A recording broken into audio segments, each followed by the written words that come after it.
మిమ్మల్ని సమాధి చేయడానికి లోకం సిద్ధంగా ఉందా? అందరూ కలిసి మిమ్మల్ని తొక్కేయాలని చూస్తున్నారా? ఆగిపోకండి. ఈ ఆవు కథ మీ ప్రాణం కాపాడుతుంది. ఇది కేవలం కథ కాదు, ఒక లైఫ్ లెసన్. ఒక ఊర్లో ఒక రైతు దగ్గర ఒక ముసలి ఆవు ఉండేది. పొరపాటున అది ఒక ఎండిపోయిన లోతైన బావిలో పడిపోయింది. గంటల తరబడి అది ప్రాణభయంతో ఏడుస్తూనే ఉంది. రైతు పైనుంచి చూశాడు.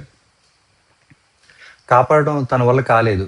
అప్పుడు ఆ రైతు ఒక కఠినమైన నిర్ణయం తీసుకున్నాడు. ఈ ఆవు ముసలిదైపోయింది.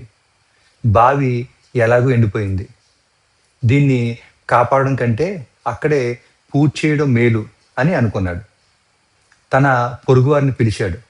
అందరూ కలిసి చేతుల్లో పారలు పట్టుకున్నారు. బావిలోకి మట్టిని తొయ్యడం మొదలుపెట్టారు. పైన మట్టి పడుతుంటే ఆ మూగజీవికి అర్థమైపోయింది, తన యజమానే తనను సజీవ సమాధి చేస్తున్నాడని. అది భయంతో గట్టిగా అరిచింది, ఏడ్చింది. కానీ కాసేపటికి బావిలో నిశ్శబ్దం ఆవరించింది. అందరూ చనిపోయింది అనుకున్నారు. రైతు కుతూహలంతో బావిలోకి తొంగి చూశాడు.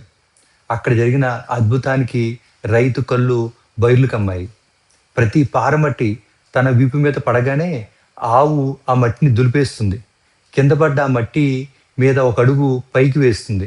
మట్టి పడటం, అది దులిపేయడం, ఒక మెట్టు పైకి ఎక్కడం.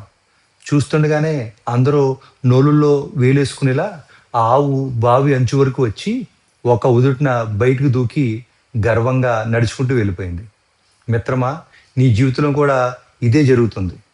లోకం నీ మీద విమర్శలనే మట్టిని చల్లుతుంది, నిన్ను తొక్కేయాలని చూస్తుంది. కానీ గుర్తుంచుకో, నీ మీద పడే ప్రతి రాయిని, ప్రతి అవమానాన్ని నీ విజయానికి ఒక మెట్టుగా మార్చుకో. ఆ దుమ్ముని దులిపేయి, ఒక అడుగు పైకి వేయి. నిన్ను పూర్తి చేయాలనుకున్న చోటే నీ సామ్రాజ్యాన్ని నిర్మించు. అందరికీ నమస్కారం. Thank you.